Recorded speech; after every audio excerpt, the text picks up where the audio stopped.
Hello, and welcome to a very special episode of the Populist People's Voice Network. We just changed our name. And we have a very special guest, and I wanted to start by giving you a little bit of background on what we're doing and why we're talking to this person. Anybody who's been on the internet has seen terabytes of wasted words and internet firestorms about what constitutes free speech and the abridgment thereof, and there's no clear consensus other than, whatever a particular person seems not to like. But I think, and we think, that one of the only clear and unambiguous examples of a breach of the First Amendment happened last week, with the complete removal of RT America from US airwaves and the internet at large. And in the case of our guest, not just work on the channel in question, but other work completely unrelated. Unlike other accusations of impingement on free speech, this action was taken by our government in a time of jingoistic backlash against a perceived enemy, one against which the American empire has been beating the drums in ways large and small since an alarmingly short period of time after the Second World War. Unlike every slippery slope argument that may or may not be valid, this is an obvious and unalloyed attack and targets not only Putin, but some of the prime voices against imperialism, corruption, and war in every country. And it's based in this country. But it's gone largely unnoticed for some reason. And since it came, as it does, wrapped in the same tattered and bloodstained flag responsible for the world's worst crimes. Here to talk about this with us is the host of shows like Redacted Tonight, Moment of Clarity, and Common Censored, one of the only left voices who has always and without fail spoken up for peace and the rights of all people and left no one out. We are really happy to welcome Lee Camp. Hi, Lee. How you doing today? Thank you. Thanks for such a kind intro. Well, that made me feel a little better. We're trying. We're trying. Just really sorry to hear about what happened, and it is. We need a word for things that are like not surprising but still really fucked Yeah. up. You know what I mean? Yeah. Yeah. Like totally to be expected. So we've got a few questions for you, and the first one is going to come from our good friend here, Zabraylan. Haley. My question was: did you think that the global rhetoric around this Russian phobia and just anything, just canceling anything Russian, would ramp up this fast? I mean, it's kind of amazing when the U.S. war machine, and I know it's funny people hear that right now and they go, wait, the U.S. stands against war.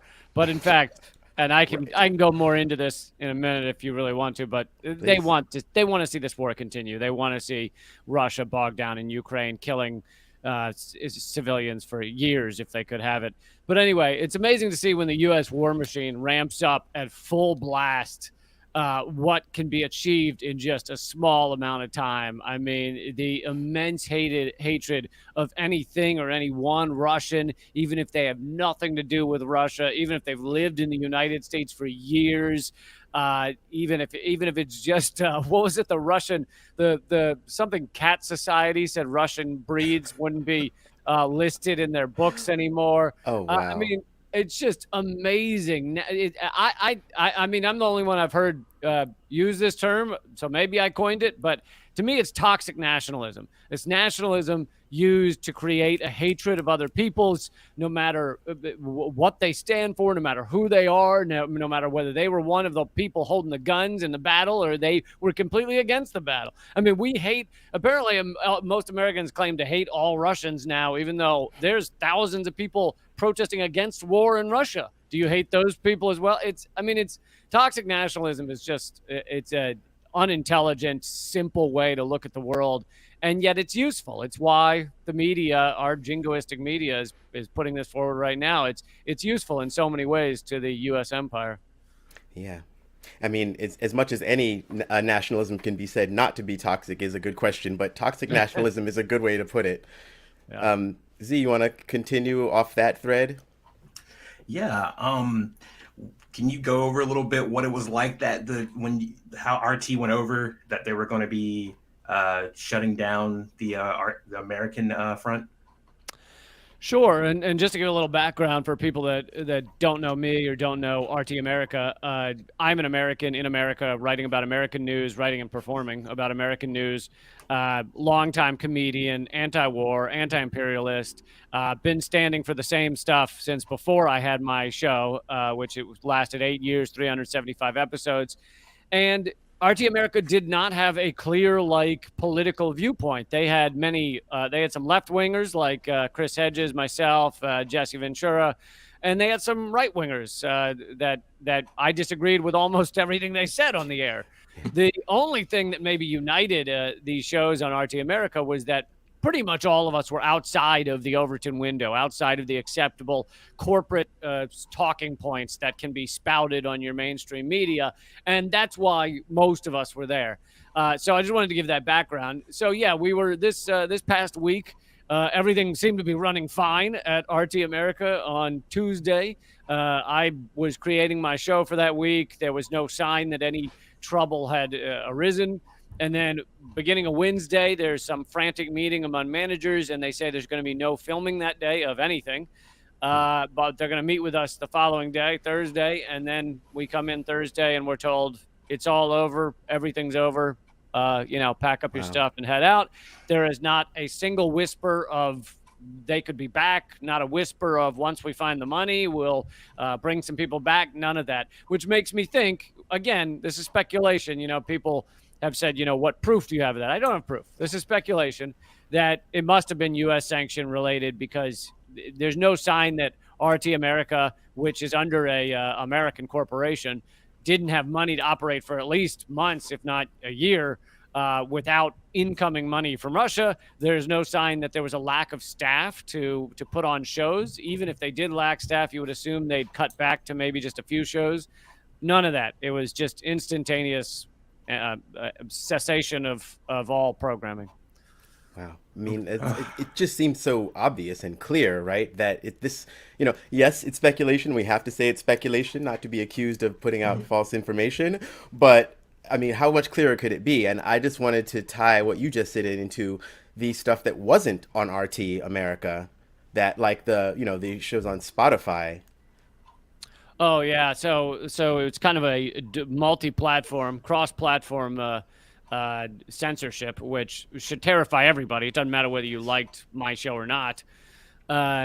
Within 3 days, of each other, my show was canceled. Obviously, the YouTube videos of that show were banned throughout the EU and Europe. As far as I last heard, that continues to be the case. And my personal podcast, Moment of Clarity, which airs some audio of Redacted Tonight, but is not connected to RT America, is not owned by RT America, nothing. That was deleted from Spotify, and that all happened within 3 days.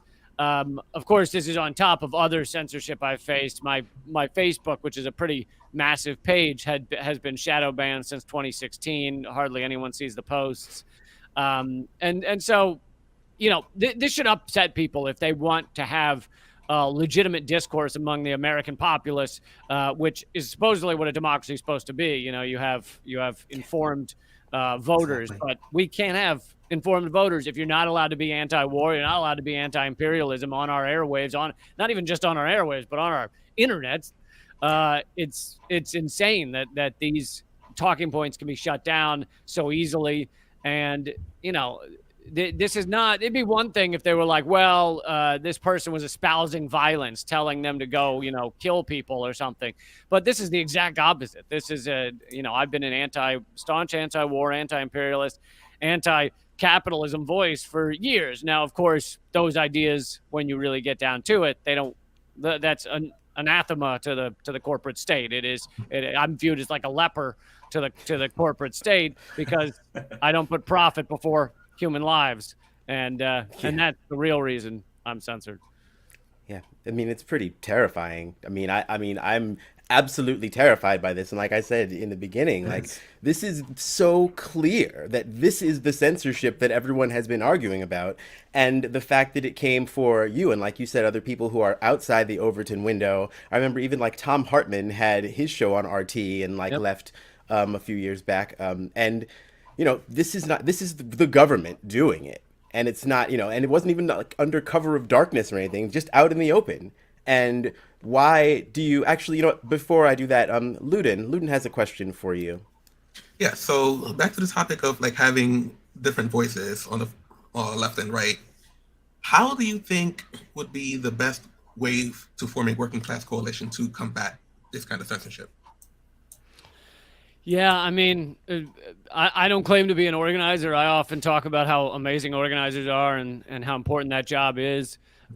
So, getting people together to not tear each other apart on small issues is no easy task. Definitely hurting cats.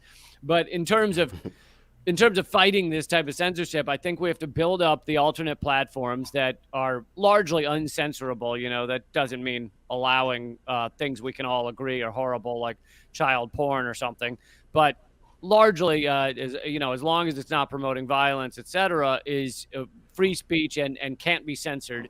There are examples of this, things that are decentralized and the government cannot shut them down. And so there's examples. One of them that's building right now is called Panquake, and it's going to be a Twitter competitor that is blockchain connected and can't be censored. And so we've got to build up those alternatives while using the tools that are still available for activists. So I don't tell people to delete their Facebook and Twitter and run out in the streets and say, "Oh well, I'm just a sidewalk activist." I say let's use the tools that are there, but they are disappearing quick. I remember the days of Occupy when the media was far more free. The internet was far more free, and the ruling elite learned their lesson from Occupy, from the Bernie Sanders movement, from Black Lives Matter, from the Arab Spring, from WikiLeaks. They learned their lesson that the internet was too free and information was being exchanged too quickly, which allowed people to put forward the ideas that had formerly been kept out by gatekeepers on your 3 news stations on television or whatever. And that information was spreading quick. And they learned their lesson, and now they're trying to get everything kind of crushed down back into a small box that they can control. And we're seeing it right now. Yeah, I mean, absolutely. So this makes me also think of Mastodon is another one where it's like Yep. decentralized, and you couldn't possibly take it all down because it's just like separate instances, and you could just keep popping them up elsewhere. And also, this basically brings up the conversation of something that we talk about on the channel, which is dual power, which is using the existing structures while building parallel structures to eventually replace them. But you got to stay on them in order to siphon people off and show them, and also show them that there is an alternative, because people are really hesitant to leave the big ones, even though they know they're being surveilled and they're having their brains hacked. Like they just stay there because it's easier and that's where all their friends are. So how do you think that we can, how do you think that we can spur people to do that? And how do you think that we can use this extremely bad and terrifying moment to get more people active in that way? Well, part of it is to not tear ourselves apart in small disagreements. There's a CIA handbook on that's been leaked on how to interrupt activist movements or communities, and it's got all of those things in there, like try and you infiltrate it, and then you try to create bickering, you try to get them to argue over small issues forever so that nothing ever gets done, and et cetera, and you see this in the online activist community, those who are trying to make a better world. And it's just the easiest thing to do. We need to realize when we have a shared goal, let's say that's, anti-war or something, and unite for that and not pick each other apart for every small issue. Unite against censorship and not pick each other apart for every issue. Not decide, that, oh, I'm only working with the most virtuous people in the world. Well, okay, you'll eventually be with 4 people, and you'll have to try and create change like that. Now, that doesn't mean you can't have a line. I'm not going to sit down and team up with Nazis. You can have a line, but it shouldn't be a million little lines that may basically draw you into a corner. But in terms of spurring people onto these alternative platforms, and obviously you got to create great content. That's part of it. Create great stuff that really matters. And I wish it weren't this way, but you also often have to make it entertaining. You can't just lecture people on the right way to be. And that's been my goal as a comedian, as a leftist comedian, is to talk about all these issues, but have fun doing it. I believe it was Emma Goldman said, "I don't want to be part of a revolution that doesn't involve dancing." Yes. So Yeah. Let's have some dancing. I love it. And also, anyone who's watching, if you have questions, please put them in the chat. And if they're good, we'll ask them. Maybe we will, maybe we won't. Who cares? No guarantees. Lee, since we're in the middle of it, I want you to tell people now and then again at the end where they can find you, just to make sure we have it, clear where people can find you and support you, because they absolutely fucking Thanks. should. Yeah, it's really kind of you. So I've just created this week patreon.com/LeeCamp.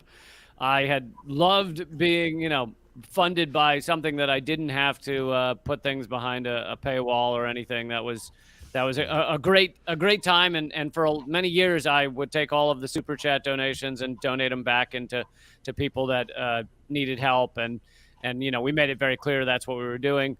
Unfortunately, now I'm in the situation, having been deplatformed, that I created patreon.com/LeeCamp. If I get enough members, I can create something that, it will never be redacted tonight again, but it will be something similar, same message, same passion, same important issues covered. And that is my goal if I can get there. That's awesome. And so Patreon is the main place to find you at the moment. Are there any is there any of your work that hasn't been taken down that people can still find? Any shows that are still extant? Oh yeah, absolutely. So the Redacted on YouTube is not banned in America, only UK and EU. So if you want to watch Redacted Tonight in America, it's youtube.com/redacted tonight. My personal YouTube page is youtube.com/moment of clarity. And leecamp.com is, I guess, the best place people can just find all my stuff, that and the Patreon. Yeah. Can I ask one question? Yeah. What was your favorite segment that you did on Redacted? Oh, man. No one's asked me that. That's a tough one. I have so many favorites. I relished doing the issues that like you just didn't hear almost anywhere. Like, talking about how insane national borders are, talking about how insane our prison colony state is, the fact that we're the largest prison state in the world, both per capita and per sheer number. Those type of issues that you just didn't hear anywhere. The horror show of factory farming is one that barely gets any coverage. And what was the other one I was going to say?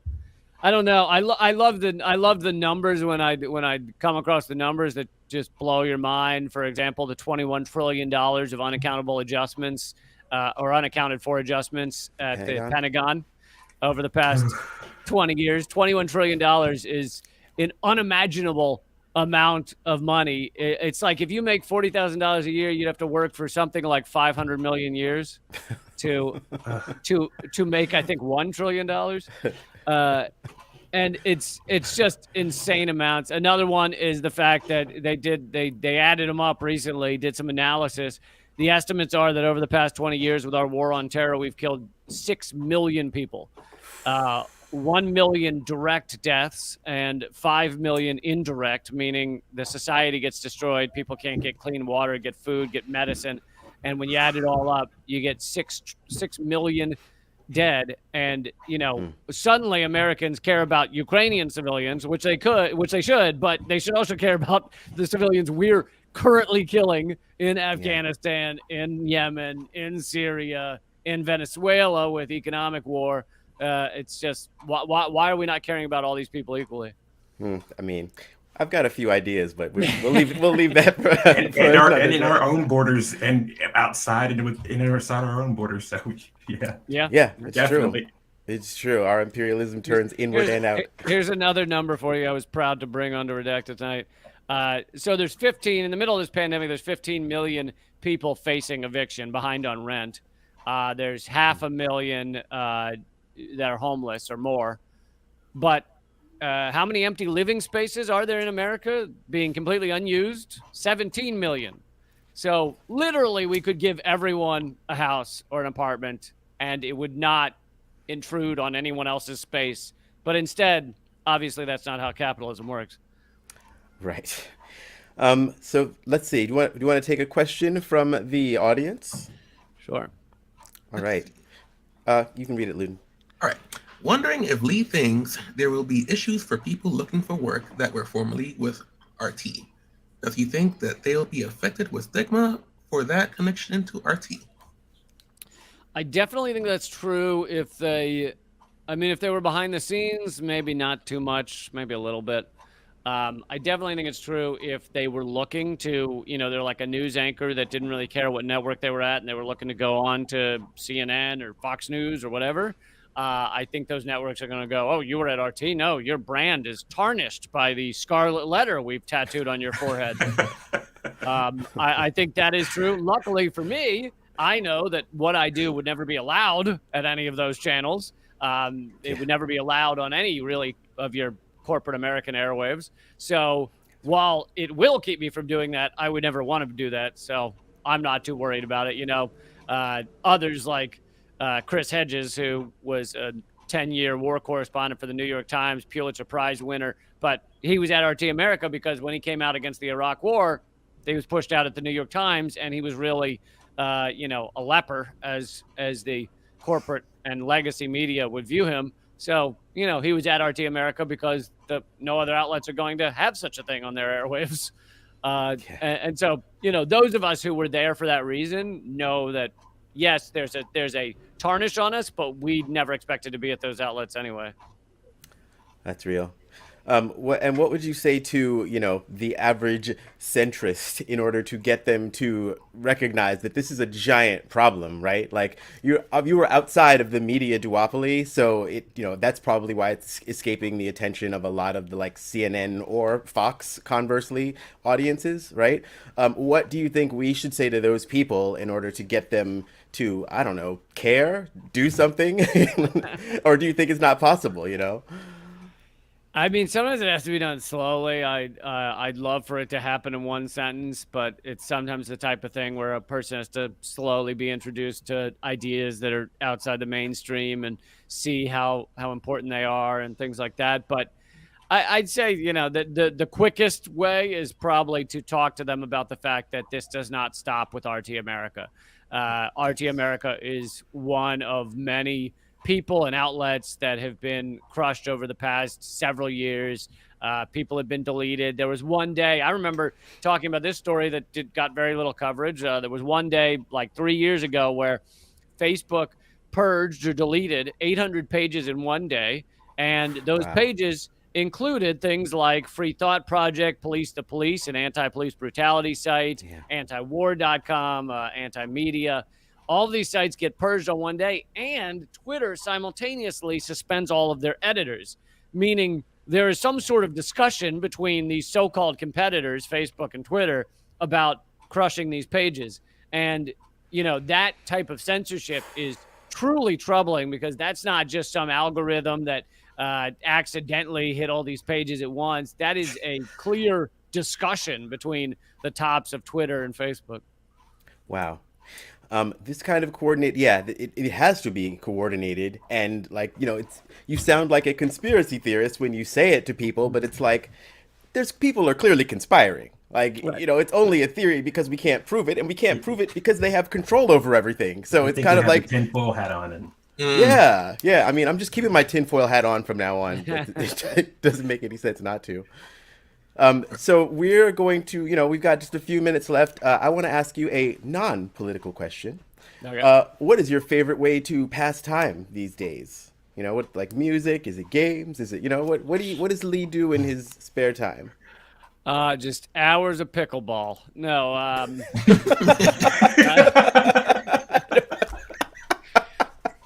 don't even know what that is, but I think I'd rather not. I'll just make it up. It's some sort of bastardization of tennis. It's like ping pong if you stood on the table, basically. But I've never actually played it. But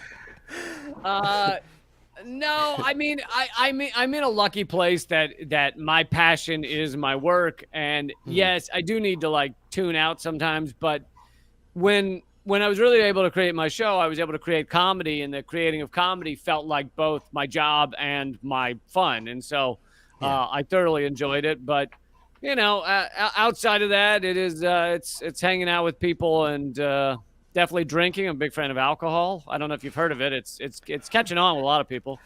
It's a new thing, right? Yeah, Newest new latest. thing, and yeah. So that is it. I mean, I'd say if I had more time, I would definitely enjoy reading more. I love reading philosophy, but unfortunately, haven't had a lot of time recently.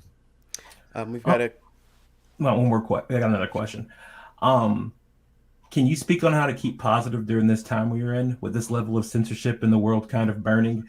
How do we keep revolutionary optimism? Didn't you hear the part about dancing? God damn it! No one's listening to me. Yeah, I mean, I don't like as a comedian, and I get a lot of people just view me as a straight up journalist, but I still view myself as a comedian journalist.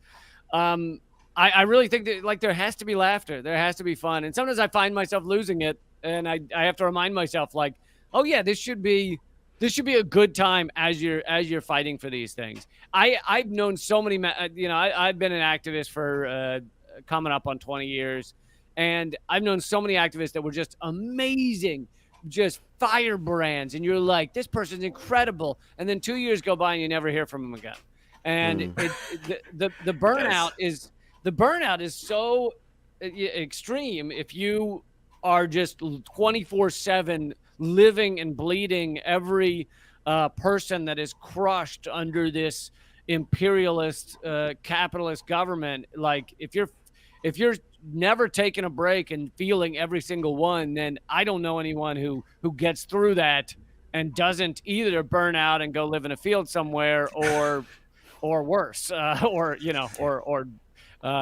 end up addicted to something that takes that pain away. So you've got to find the fun in it. You've got to find the enjoyment in it. I mean, there are so many fights that can also be a celebration. Tree sits and pipeline fights can be a celebration of the land you're protecting at the same time. And that doesn't mean that, when the police come and they're cracking skulls while you're trying to stop a pipeline, that doesn't mean that part's going to be all shits and giggles. I get that. But there's a lot of time in between those moments that should be celebratory. That is amazing. Any other questions from our other panelists here before we, Yeah, Lee, what's your favorite book? Ooh, that's a tough one. I'm sorry, I'm hitting you with the heavy hitters. You're hitting me with the ones where a list of about 60 goes through my head. Well, if you had to narrow it down to 5, like if you had a top 5. Well, I could say, favorite is an interesting term, but I could say there are certain books that definitely changed my life in one form or another. One was Catch-22. I don't read much fiction, but Catch-22 showed me that, and Joseph Heller showed me that you could make humor out of just the darkest shit in the world, and the humor almost was more real than the media coverage of these events. Like you could almost define reality in a more cutting way, even with humor than without. And so Catch-22 was very powerful for me to realize that, like, how dark humor could be useful and could be a powerful weapon. John Perkins' Confessions of an Economic Hitman helped me wake up to the economic war that has been It's a great book. Amazing book, just been perpetrated on so many people around the world. And my friend Peter Joseph has done some really amazing work. The Zeitgeist Movement book, even you don't have to subscribe to the Zeitgeist Movement to read that book, and it just defines our reality, the reality of a capitalist world so well, with so many, it's all sourced and numbers, and it's the nerdiest thing in the world. But if you want to know the studies and the numbers behind the destruction of the planet that we're currently witnessing, then that's the book for it. And he then created the New Human Rights Movement book, which kind of takes the scientific studies kind of the first book and make it a more palatable read. And in a more, maybe interesting way. And I think people should check that one out as well. And again, it sounds, because it's got the word movement in it, people think like, oh, you have to sign up and get a badge and a card you keep in your wallet. Like, you could learn a shitload from these books without being part of, you don't have to go to a club meeting. Yeah. Okay. All right. And lastly, what do you think is, since, I mean, maybe you'll disagree, but since there doesn't appear to be much hope electorally for the people, what do you think is the best way for us to affect wider change in the world that we are faced with, which is rapidly getting even more dire? Yeah, I'm glad you asked that, because a lot of people want to funnel all of their energy into electoral politics. And I'm not saying don't talk about it, but it should be 5% of your discussions of how to change the world. And you should have 95% discussions in other manners, other efforts, because our country and our government is, and it is the most powerful country in the world, is owned by the ruling elite, simply owned by billionaires. $14.4 billion spent on the last election. The candidate that spends the most amount of money wins roughly 90% of the time in Congress. But if you count the two most candidates who spend the most money, who both spend millions, then they win 100% of the time. And a large Princeton study found that we are an oligarchy that is ruled by a tiny ruling elite of business interests. The people do not get, like 0% of the time, get what they want through Congress unless it already aligns with corporate interests.